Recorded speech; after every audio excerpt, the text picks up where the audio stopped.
Good morning, everyone. Welcome back to Real Red Top, the authentic football fan channel made in Manchester. This is your breaking news show. David De Gea contract runs out today. Will this be significant? Will we sign Onana this weekend? I'm going to discuss the stupid wages that Manchester United tend to give out to new signings or just players in general, whether that's a new contract, the whole situation. And also, I'm going to do a little comparison to others as well, because there's some pretty damning things when you look at other signings that have been made and the wages that they're on. So that's really interesting. Make sure you stick around for that. Manchester City have other charges to add to the list. I'm going to touch on that. And we've got other bits of transfer news. So lots to get into today. As always, please do leave a like on the video, whether you're on TikTok or YouTube or wherever you are on the planet. Leave a like on the video, subscribe to the channel, and get your comments in, more importantly. Get your questions in. I want to go through these topics with you guys together. So we're going to start with the goalkeeper. De Gea deadline, Onana deal pending, maybe. Now, technically, it is David De Gea's last day of his contract, but it's very important to note United can still negotiate with him after this. So it's not like, okay, it's deadline day at Sky Sports News. We're going to get someone, outside Carrington, 12 o'clock tonight saying, De Gea's, are you leaving? Is it got? It's not going to be like that. But essentially, from what I understand, he can still sign on with Manchester United after today. Because I think, in essence, the best deal that he's got right now is Manchester United. It's as simple as that. They're the ones who, even though they reduced his wages significantly, the guy was still on 375k a week. So let's not pretend that, I know Saudi Arabia probably putting in a good offer of wages, but in terms of playing, you'd rather play for Manchester United than a team in Saudi Arabia. But it looks like it's going that way, where it's slowly being pushed out of the door. We are expecting movement on the situation. Like I said, he's got offers from Saudi Arabia, but who else could pay his wages? That's the issue. We're kind of lucky that Saudi Arabia there, actually, because if he wasn't, he would be staying at United. I don't see any other club in Europe paying that. So that's something to maybe think about as well. If Saudi Arabia was not there, where else would he go? He would be staying at United.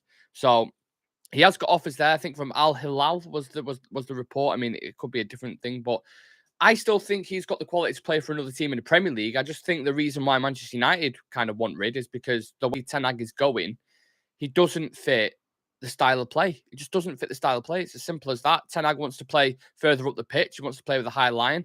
And I believe that's one of the reasons why he's brought in Mason Mount. I said this on a show yesterday. When you bring in Mason Mount and you've got Bruno Fernandes in your midfield, I believe he's going to go for the kind of counter-pressing style that Liverpool implement under Jurgen Klopp, where you push Mount up the pitch, Bruno, try win possession high up the pitch with the press. And if you've got David De Gea in net, collectively as a team, if they're all pressing up the pitch, and then you've got, David De Gea where there's just a big giant gap, he's not a sweeping keeper, essentially. And that's where the dynamic breaks down. So that's the reason why Manchester United have to let him go.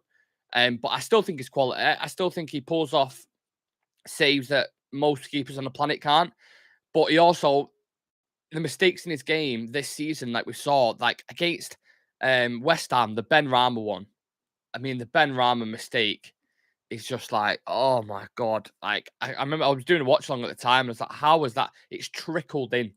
That alone is bad enough. But then the Everton one as well at the near post. I don't know if any of you guys remember these ones. The Sevilla game where he tries to trap it and it's just like it completely misreads it.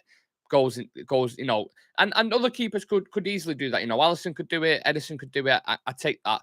But for the mistakes they make up for it, because someone like Alisson, for example, in my opinion, is probably the best goalkeeper in the world. So you allow them few mistakes for how you then play out from the back. That mistake against Sevilla was absolutely criminal. There's no getting past that. Absolutely criminal. And then the FA Cup final as well. The Gundogan, the second goal that goes in where it trickles in, you're like, oh my God, man. Like, the first one was a world there, so you're like, right, fair enough. But the second one, that should never be going in. And he's always, people, when they talk about David De Gea, like, we always talk about distribution on our channel and things like this, but the one thing he's known for is shot stopping, and he didn't even do that this season. So you need to move it on. When you look at the metrics with any goalkeeper that have been linked with, Diogo Costa, Andre Onana, who I'm going to touch on in a second, like the far superior. Even like shot stopping wise, De Gea's metrics haven't been fantastic this season. So Do you know what I mean? It needs to happen to go forward. I get people who have kind of sentiment with David De Gea. I understand it, but you take sentiment out of it. We need to move forward, and it's as simple as that for me. Pep Guardiola did it with Joe Hart. Jurgen Klopp got rid of Mignolet or whoever it was and brought in Alisson. Like, the goalkeeper, for me, is the second priority behind striker, or at least it should be. Personally, I'm going into a few comments now. Moondog's in the YouTube chat saying, if you don't sell De Gea and sign Onana, that'll be a massive problem. Dressing room will be chaos from October when one of them realizes they aren't first choice. That's one thing or one situation I do not want to get involved in. I don't want to have De Gea and Onana at the club. We had the same thing with Henderson and De Gea, which is a little bit of a smaller situation. But remember, it was every single week. It was, is De Gea going to be number one? Is Dean Henderson going to be number one? You need a goalkeeper to be settled. You need him to be happy and confident. And if you bring Onana in and you say to De Gea, oh yeah, you're still starting number one, by the way, both keepers are going to be like, mate, what are we doing here? Like, what? One of us has to be number one. I'm not playing second fiddle to him, mate.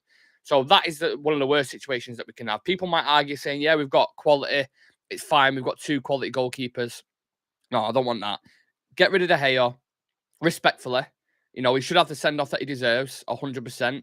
But if you want to get rid of him, bring in Onana, and you will see our style of play, go up a million times over. I beg anyone to go watch back that, if they've got it in him, that FA Cup final, and watch how many times David De Gea gives the ball back to Man City, where they just recycle possession and come back at us. Same with the semi-final against Brighton as well. Watch how many times where De Gea doesn't have the capabilities of playing out from the back or chipping that press, and he just boots it long and it goes straight back to Brighton. They recycle possession and they come back at us in a wave again, and then we've got to deal with the attack. That's why it's important. There's so many different dynamics that maybe some people might not even understand, but if people know football, they know we need a new goalkeeper. For me, it's as simple as that. And that's where Onana comes in. That's why Ten wants to bring him in. That's why he's pushing for it. That's why he's essentially made the U-turn on the decision when everything seemed like it was pretty much sorted. Because he said his contract's verbally agreed, only a few more steps.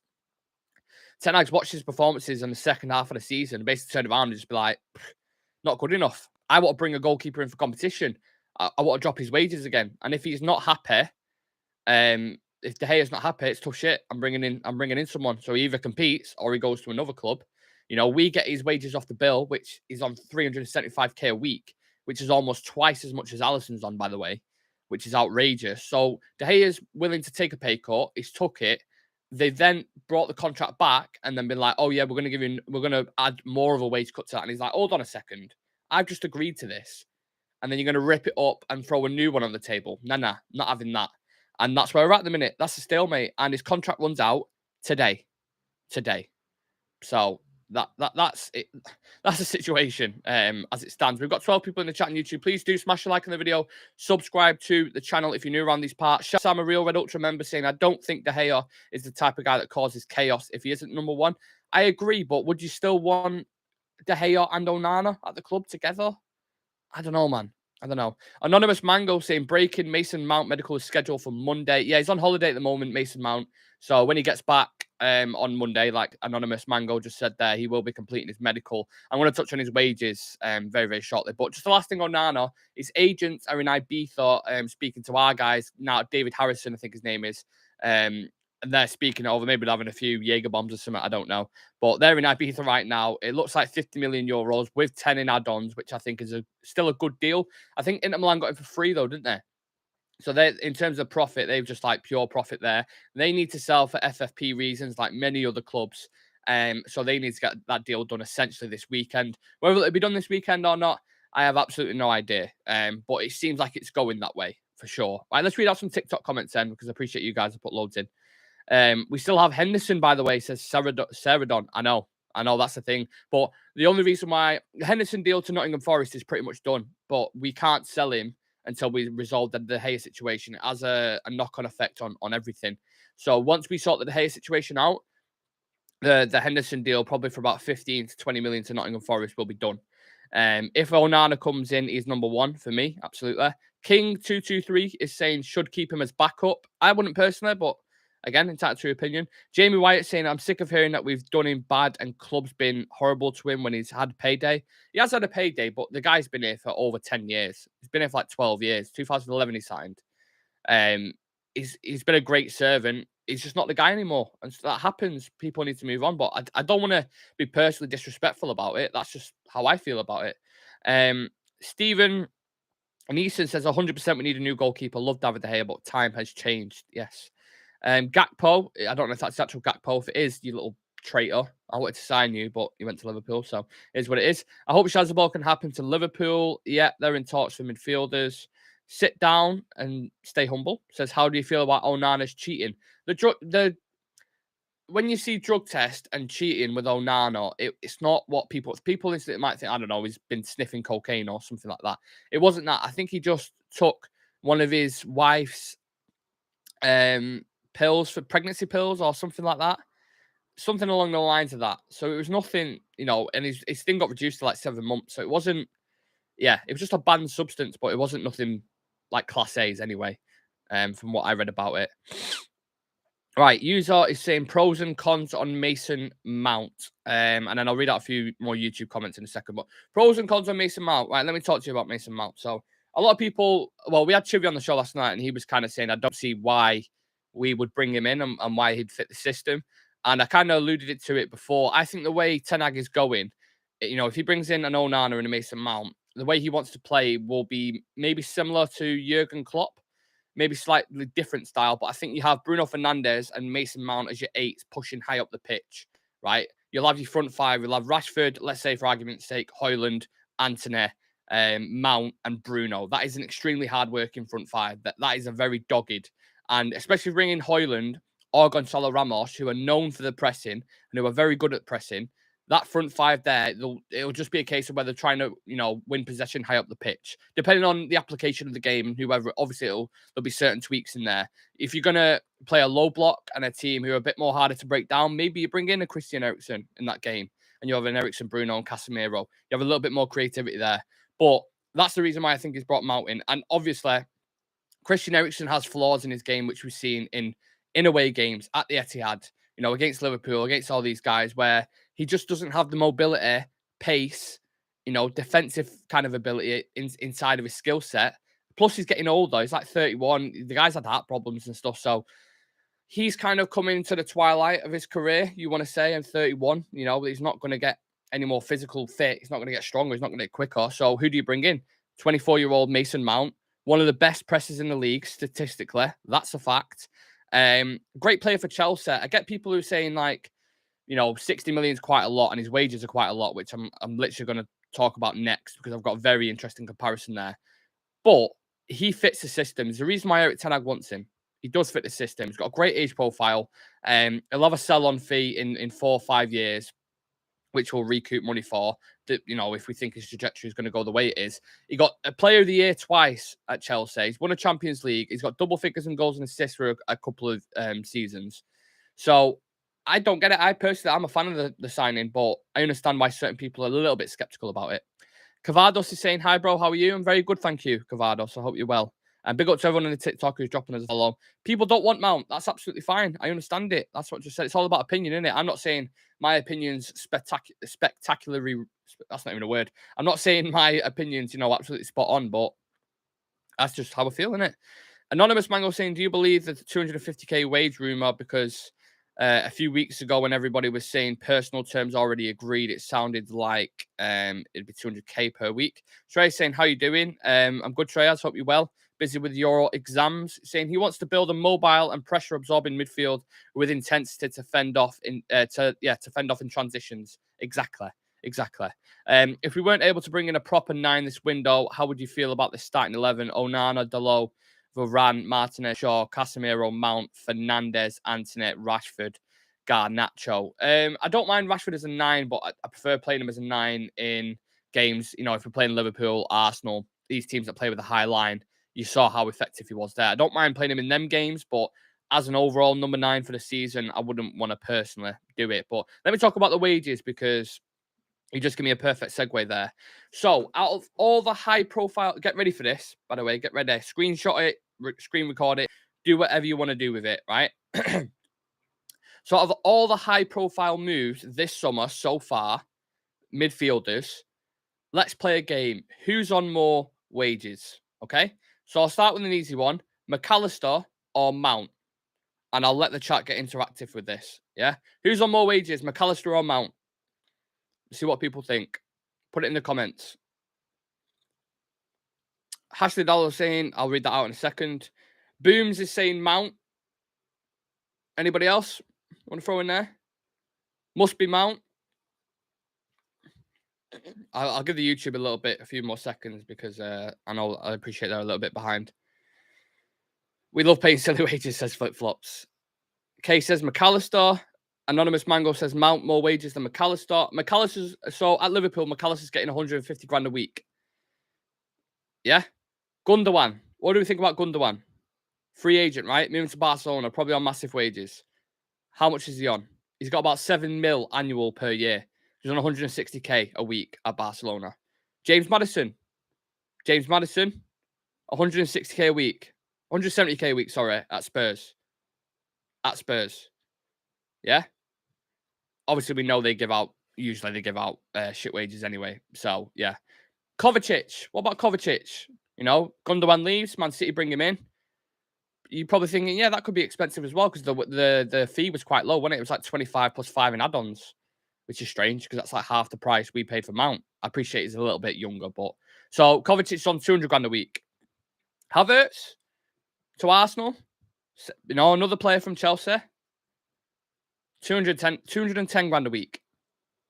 210 grand a week. That's how much he's getting. Jude Bellingham, he's definitely on more than Mason Mount. Real Madrid, massive signing, 100 million. He's got to be on more than Mason Mount, right? No. 220 grand a week. Jude Bellingham's earning at Real Madrid. I was looking this up all last night. New signing. Mason Mount's best mate, Declan Rice, at Arsenal. What's the rumoured wage that he's going to get? 250 grand a week. So Mason Mount's full package is 250 grand a week, rising up to 300 with certain bonuses. So as it stands, we are paying Mason Mount more than McAllister, Gundogan, James Maddison, Kovacic, Havertz, Bellingham, and Jude Rice. Fucking hell. And Declan Rice. Sorry. How mad is that? How insane is that? I was looking at our wage bill before as well. So De Gea, if he stays, which I don't think he will, but as it stands right now, De Gea 375k, Sancho 350k, Varane 325k, Casemiro 300k, Martial 250k, Mount 250k, Bruno 240k, Antony 200k, and Rashford 200k. They're our top earners, right? Them players alone is £10 million a month. £10 million a month. We have the highest wage bill in the league in England. And think how much money is in the Premier League. And we have the 5th highest wage bill in Europe. This is just evidence we have to stop giving out stupid wages because it makes it impossible to sell a player who's on the decline. I touched before about David De Gea, how we're lucky Saudi Arabia want him because if they didn't, who else would we sell him to? No one's paying 375k wages for De Gea, especially after the season is just sad. They probably wouldn't even pay half of that because they'd be like, well, Alisson is on 200k a week and you want us to pay nearly 400 grand. Are you absolutely mad? Not a chance, mate. So we've got to stop giving out these stupid wages because it makes players impossible to sell. The reason why Martial will probably stay after this summer and why we've not even heard any news on it whatsoever, people are staying away from it. 1, because of his injury record, and 2, because of his wages. They're not going to pay that for someone who's not going to be available all season. It's just logical, isn't it? I wouldn't pay it. And there's been something in relation to ESPN put something out before in regards to these contracts and money being spent. And I'm going to get into all your comments in a second, so just bear with me. But this is coming out from ESPN. So without a resolution to the ongoing takeover process at the club, it could take United 3 years to untangle the mess that Ten Hag and football director John Murtaugh inherited from the previous regime, headed by former executive vice chairman Ed Woodward. So like I said, that includes the contracts, the overarching debt, and players who shouldn't be here. We know since, post Fergie especially, I was going to say like a scout said, post Fergie, stop it. Post Fergie, what Woodward's done has just left an absolute mess. and it's going to take a while. And I said last night, I don't think the ownership coming in this summer is going to have an impact on the transfer window. I just don't. I don't, to be honest. So it's unfortunate, but that's just how I feel. Again, my opinion. I get people feel different, but right, let's read out some comments because it's quite a lot. Hashley Dallow says McAllister 150 per week, Mount 250. Yep. Daniel Rice saying if there wasn't any deadline for the goalkeeper situation and this would have gone till deadline day, you're probably right on that. Anonymous Mango saying rumour CEO Richard Arnold set for the axe if Qatar win. John Murtagh set to stay due to good relationship with Eric Ten Hag. But this is what I mean. These guys have been rebranded like they've not been at the club for years. John Murtagh and Richard Arnold were both there for like 7-8 years whilst Woodward was there. So it's just rebranding and repackaging. Like, yeah, it's utter bullshit. Anonymous Mango, thank you for the reports that you keep putting in as well. It's like having a live update. It's very nice. Glazers set to receive 7.3 billion for 98% stake of Manchester United from Qatar. I mean, that's all speculation for me because I don't think anybody knows, to be honest. But the Times just dropped more PR for Sir Jim. Yeah, of course he did. Of course he did. They've been spinning the Sir Jim deal. Bloomberg literally said yesterday, there was an interview on United View with Flex, where Bloomberg, a guy from their very credible financial outlet, saying that Sir Jim Ratcliffe's bid is dead in the water. It's dead in the water.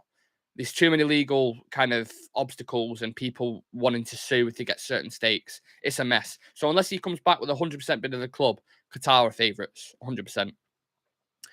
Nick, do you think Varane will swap his shirt number to 4 so Mount can acquire the number 19? Yeah, Mount's 19 at Chelsea. And I was looking at numbers like that's weird because I was looking at numbers last night. Mason Mount's 19, Varane's 19 for us, but I believe we have the number 13 shirt available as well. So we might get that. I don't know, but we'll see. We'll see. I'm not entirely sure. Ed saying wash your mouth out. I think that's in relation to the Scouse accent. I've seen us bottle easier purchases, so I'm not getting excited for Onana till the T's are crosses. Yes, I agree, Ed. I agree with you, Ed. Make sure you do smash a like on the video. Subscribe to Real Reds Talk if you're new around these parts. Hashtag Dallo saying ownership won't change anything for transfer market as United have almost 700 million debt, many unpaid transfers, and we're limited by FFP. We're limited by the Glazers, mate, as it stands at the minute. But I just think with the amount of weeks it's going to take for us to get the new owners in, feet under the I don't see him having an impact. We're nearly in July, and it's not even been done yet. So, yeah. Let's read out some TikTok comments, shall we? United should try and get Kane. I don't see it happening. Way too much. I'm going to touch on the striker towards the end, Rasmus Højlund. Some news about that. Glory, glory, Man United says fish goes out the water. Kay says, I agree these wages are crazy, but it's all about money, money, money. Yep. Onana will at least 250 grand too. I'm not sure. Maybe. I don't know.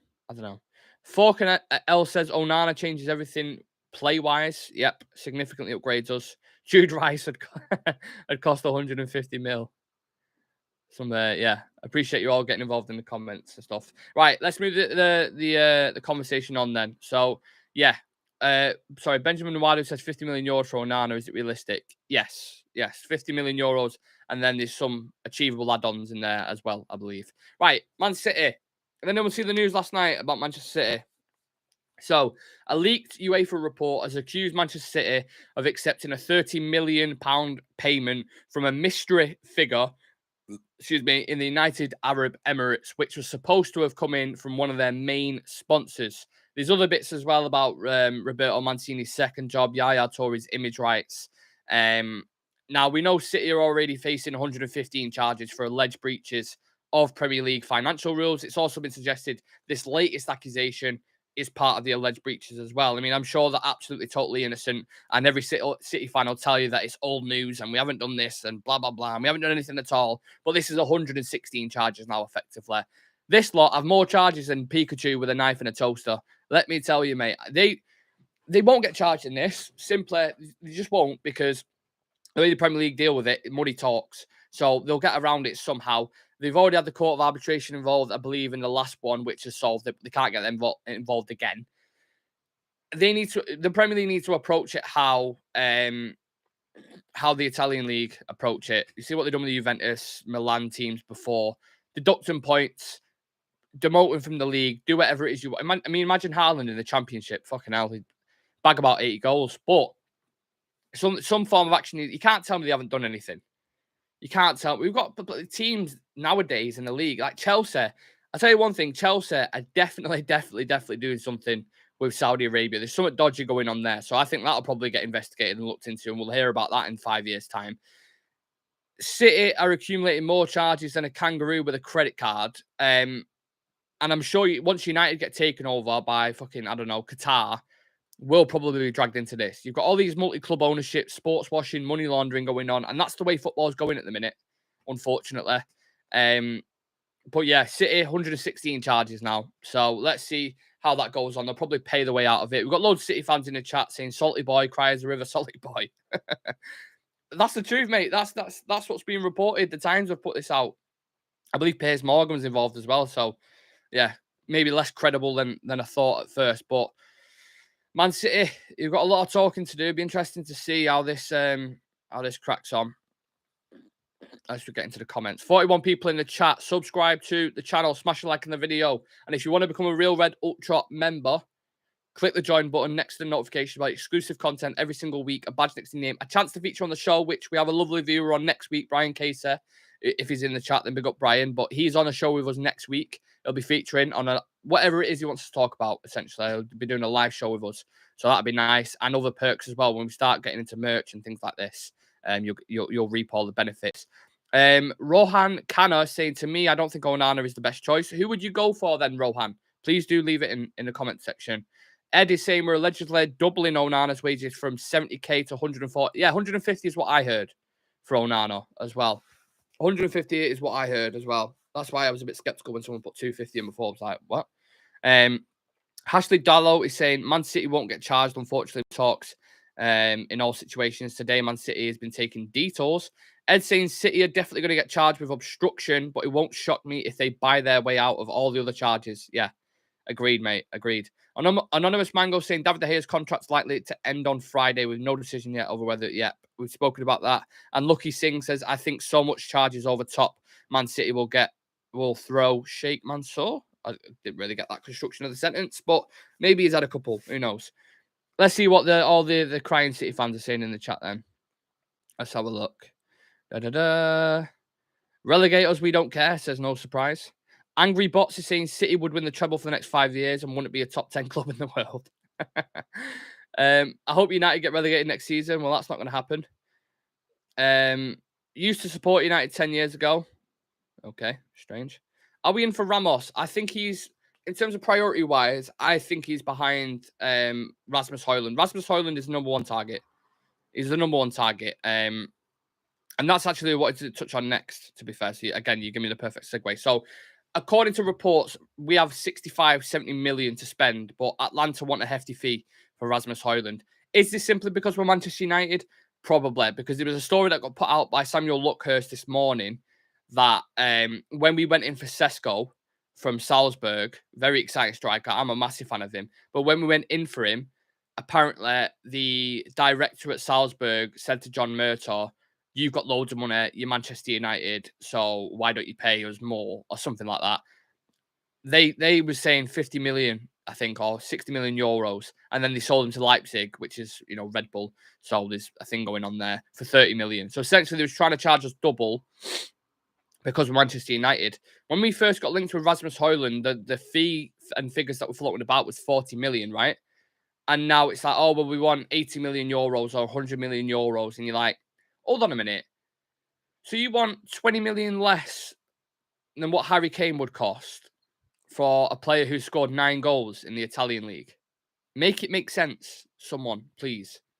So, in my opinion, if you're going to spend that much money on a player like that, I'd much rather go get Gonzalo Ramos for 70, 80 million, whatever it is. I know he's got a release clause, but Benfica have already put out there they're willing to, sell for less. So go get Gonzalo Ramos. He's proven it in the World Cup, bigger competition. He's proven it in the Champions League, and he's been good for Benfica. So I don't know, man. I don't know. Just my personal opinion again, as I'm throwing out there. No, because you overpay for everyone, and that's what we need to stop doing. This has been the reoccurring theme for the full show, has it not? We need to. Clegg Ansar says Man United need to get ownership sorted. Absolutely. Transfers being affected. Overall budget is not clear. Make sure you all subscribe to Real Red Talk, by the way, whether you're in the TikTok right now watching or if you're in the live YouTube show, which I know there's quite a few of you. Yeah, do leave a like on the video for me as well. I'm going to read out a few more comments. Stephen Instant saying, thoughts on Greenwood situation, keep, loan, sell. I think the best thing United could do now is loan him out, get him some game time. If he gets back to the standard that he was at, then sell him. I know there's a lot of people out there who want to keep hold of Greenwood, but not for me personally. I heard the voice note. I'm not getting into this debate because there'll be people in the chat who'll be like, he's rehabilitated and all this kind of crap. I'm not getting into that, right? Me personally, I've heard the voice note. I've seen the pictures and the videos and stuff. I don't want him at the club. Also, as well, when you're going to away grounds, he's going to get absolutely bollocked off every single fan. Every single fan. There'll be no getting away from it. You know what fans are like. So I don't want him at the club. I just don't. Simple as that for me. I want to bring in a young, talented striker. If that's going to cost us 80 million euros, I mean, I don't know. I don't know what to do. I definitely want Vegor starting up top. I can tell you that for free. Fuck that. Because that was painful. That was really, really painful. United get a number 9 regardless. That's been numero 1 priority. The Mason Mount deal is done. His medical will be on Monday or Tuesday. Onana deal, I think, will probably get done early next week. Just my personal opinion. And then it's time for the number 9. But then, is that going to be paid in installments? You know, is it going to is someone like Rasmus Højlund the right striker? Can you bring in a 20-year-old, you know, who's had a couple of seasons at Atlanta, scored 9 goals, put him in Manchester United's team and say, there you go, kid, go score 25 plus goals? It's a risk, isn't it? It's a big, big risk. So I don't know. Let's read out some papers. Anonymous Bangle says away kit to be revealed in July and the third kit at the beginning. Which one's the one that looks like a humbug suite? United, is that the away kit? It looks like a B-Tech Newcastle kit. Not a fan. Ed saying, I don't want MG back, but think the club will send MG on loan and see if the media dies down on him before deciding. Yeah, I think that's probably a smart comment, Ed. You're probably right on that one. Manlu Tata says, Lucky Singh, call Jassim now. Anonymous Mango, Simon Stones just reported Onana won't sign until United have outgoings. Well, the De Gea situation needs resolving. It's as simple as that. Hashley Dallow saying, give Palestri more game time and see him do wonders. He's the next big thing, mark my words. I like Palestri. I think he needs a loan. I'd prefer to see Ahmad. I'm a massive fan of Ahmad. Had a great season at Sunderland. Got all the potential in the world. Anthony needs that competition on the right-hand side. So whether Ten Hag keeps both or loans one out or loans both out, I don't know. Maybe he just wants to have a really good look at him in pre-season and then make a decision. Can never ignore the audio when picks, just come out and talk about it and repent so that the girl forgives him and maybe, just maybe, has a chance just because he repented. Not for me personally, Dan. But everyone's different. Everyone I know agrees that Højlund isn't anywhere near ready yet to be the main striker. No, you need to dovetail him. In an ideal world, you bring in Harry Kane and Rasmus Højlund because when Kane gets to 32, 33, starts dropping off, you then bring Højlund in, don't you? Who's had time to bed in. You don't just throw him straight in at number 9 and say, there you go, kid, go get 25 plus goals. Maybe he is capable of it. He's certainly talented. You know, he's got qualities that I like. I've watched him quite a bit for Atlanta. He's a decent striker, but he like Dot says there, Højlund needs another striker if we're getting him. Absolutely. Kane's not coming in. I agree as well. He's not. I don't see that deal. Unless Qatar do something magic towards the end of the window if we manage to get them in. But I don't see it happening. Lucky Singh building a new starting Etihad underway. Manchester, I don't know what that's alluding to, but yeah. So that's where we're at currently. They are literally the latest updates. I've not seen anything else break on Twitter. And for people who are saying you're acting like you've got a foot in the door at United, I don't. I follow a lot of credible journalists. We've had credible journalists on literally on this channel before. We've had Laurie Whitwell.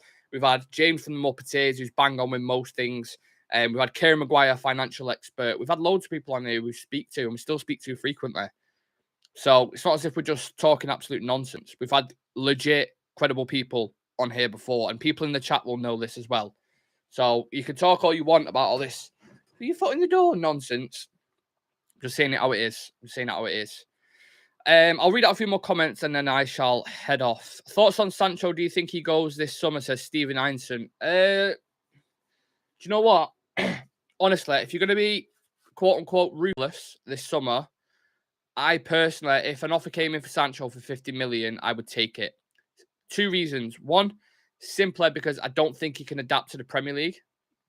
I just don't. He's had a couple of years now, and I've seen glimpses of it, but I can't see. Maybe with Mason Mount coming in, them kind of runs that he makes on the the underlapping runs and overlapping runs and late runs into the box, that will help Jadon Sancho out. Because one thing with Jadon Sancho is he needs the pieces of the puzzle being moved around him. When he was at Dortmund and he had Akime, Guerrero, whoever it was, Erling Haaland as the 9, like he had things moving around him where he could operate.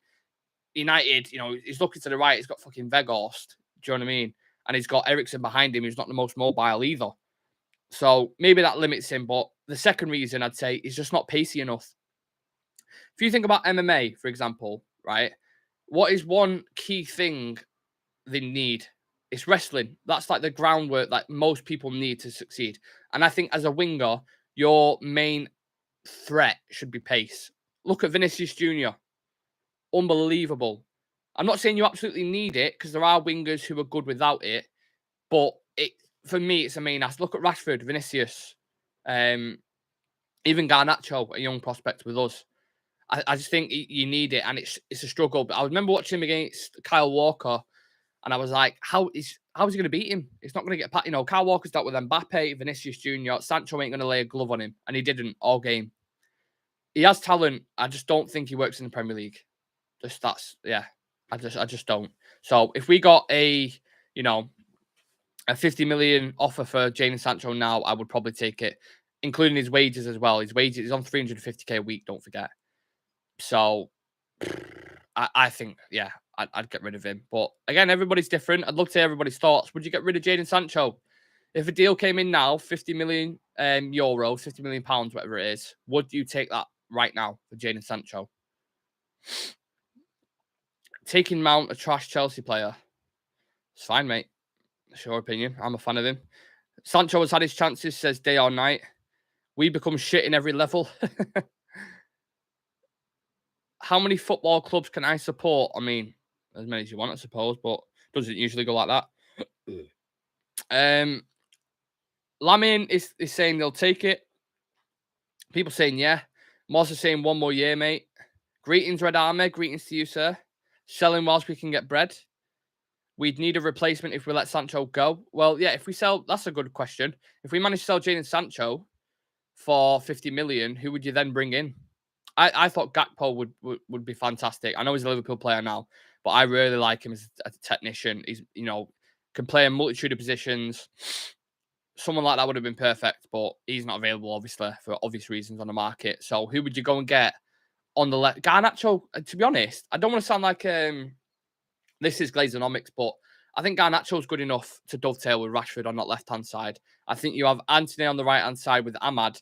That's why I'm saying sell Sancho, use Rashford and Garnacho on the left, and then invest that money elsewhere. Go get a centre-back. Go get another midfielder. Go get, a young striker. That's what I would do, personally. I think Garnacho's going to get the number 7 shirt as well. Vinicius Jr. is a dream signing, but they've just given him the shirt, haven't they, at Real Madrid. He's never moving from Real Madrid, I don't think. But I love Vinicius. Fantastic player. Do you think Mount is better than Sancho? We did everything to get Sancho and we're trying to get rid. The different players, to be honest. I know Mount's played as like an inverted winger before. In the Tuchel system, he played as like one of the 2 10s, didn't he? And then under Lampard, he plays as the 10. So, I don't know. I wouldn't compare them both. I think they're different. Cantona. I said, Cantona. Gray is saying good morning. It's not the morning, Gray. We're in afternoon at the minute.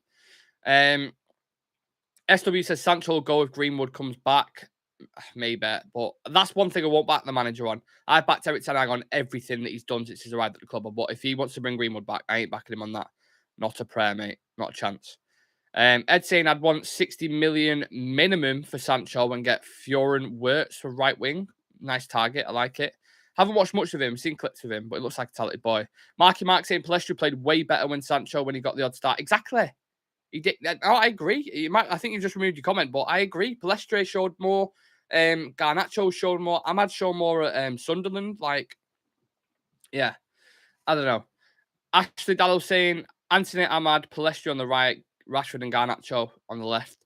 Anonymous Mango saying Henderson to Forest and Fred to Fulham for Onana to United. Club needs sales for Onana deal, according to Simon Stone. Yeah, we need to sell. We need to sell some players. But what happens with United notoriously, if anyone's followed him during transfer windows, we don't sell players until like the end of the window. We buy the players and then sales get done. Usually, but maybe things will change this summer. I don't know. Daniel Rice saying Manchester United player sale profits in the last 10-year period, 126 million. How embarrassing is that? I saw something in the past 4 years or 4 or 5 years. We spent 473 million and we've only made sales of 50 million. We are awful at selling players. Absolutely awful. Gray saying it's morning to me. Yeah, fair enough. Fair enough, Gray. Full sales soon as possible. We hope so. We certainly hope so. Ashley Dallow saying Maguire does not want to leave. Just drag him out. Yeah. That's why I think I was absolutely gutted about the Kim Min-jae transfer. Absolutely gutted. I think he was one of the best centre-backs in Europe. For Napoli, was really good. Just won a title. 50 million euros is an absolute steal for someone like him. But we can't do it because we've got Maguire, who is captain, 200 grand a week, and we paid 80 million pound for. And I saw did anyone else see the list that we put out about the players for sale? And Maguire was like 45 million. Maguire, 45 million. Did you watch him last season? Who on the right mind is going to pay 45 million pounds for Harry Maguire? Can you imagine the fans react? Imagine you're, I don't know, a Tottenham supporter, or there's probably a few supporters in the chat right now, right, who aren't United fans. If Harry Maguire came in, would you be happy about it? You wouldn't. Everyone would be panicking. I don't know how you would sell that to a club like our new signing, our blockbuster signing, Harry Maguire, and he walks out trying to do kick-ups and he's doing it with the side of his feet and falling over, and people are like, "Yeah, fantastic! Just spent 50 million pounds on a clown. Great news." I don't see it. We won't sell him. He'll still be at the club next season. Guarantee it. If he's got anything about him, he should move to another club and look for game time. But because he's with United in the Champions League now, he's captain. He'll keep hold of that armband. He won't even give it back to Eric Ten Hag and be like, no. Ollie picked me, so it must be good. Embarrassing, man. Absolutely embarrassing. Have a look. Is it possible De Gea's contract expires today but still sign a new one in the coming days? Yeah. It's not like a hard deadline. He can still negotiate after it. Marky Mark, he's only favoured by Gareth Shitgate. Shah Sam saying Maguire's the only English player that English tax doesn't count when it comes to selling him. Yeah, there's no tax on Maguire, mate. The only tax is probably us paying less because of his ability. I've only just noticed how bright my light is. Face looks very bright. Fred probably goes to Fulham for 15 million and Henderson to Forest for 20. Yeah. We buy vegetables, keep them in the fridge and sell them for half the price after a few days. Great analogy. Fantastic analogy. Only one idiot to buy Maguire now. They're trying to sell him. If you want to win trophies, you've got to get the best. And Maguire certainly isn't that. 45 million Timber to Arsenal. Yeah, I'm a fan of Timber. I just wanted Timber so I could do the Kesha chant. He's talking him out. It's Yuri and Timber. You better move. You better dance. I just wanted him for that. But Timber's a good player. Another versatile one. He would have transitioned into the team perfectly alongside Alessandro. Played with him before. Played under Eric Ten Hag. Yeah, he would have been good. And again, when we're trying to progress up the pitch, I mentioned before how Mason Mount and Bruno Fernandes aren't build-up experts as per. You bring in players like Timber, you got the Sancho, you've got Onana in there, Casemiro building up. We'll be fine. We'll be absolutely fine. But, guys, I'm going to leave it there because we've got another show later on tonight, which we'll be discussing many, many more things. So, as always, you've all been absolutely legendary. You're all a delight. Hope you have a fantastic weekend or start. Hopefully, this is a nice start to your weekend. We had a lot of interaction, so we love that. If you haven't subscribed to Real Red Talk yet, for the people in the TikTok live, we've got an amazing community. We've got amazing guests on all the time. So please do consider it. The link is in the bio. Just click the YouTube. I'm live on there now. Leave a like on the video for you guys in the YouTube. Subscribe if you're new around here. And if you want to become a Real Red Ultra member, we're starting to get more and more members now for exclusive content. We've got another video dropping this week, so that'll be 2. Every single week, you at least get one video, which will be like a Casado versus Mount, or it'll be some footage outside Old Trafford, or just exclusive kind of content that people enjoy. Your badge next to your name, the Real Red Ultra badge, a chance to feature on the show, and many, many other perks. So please do consider it. It helps support the channel. We've already had amazing guests on, from James from the Muppeteers. Laurie Whitwell's been on the channel. Kieran Maguire, financial expert's been on. Jay Motti from Stretford Paddock's been on. Jonathan Schreier got we've had loads and loads of amazing guests, and that's because of you guys continuously supporting. So appreciate y'all. Like I said, hope you all have a fantastic weekend, and we'll see you tonight for the Friday night breaking news show. Let's see what happens with David De Gea. Might hear something on Onana. Who knows? Let's see. Take care, guys. See you in a bit. Peace. Appreciate you all.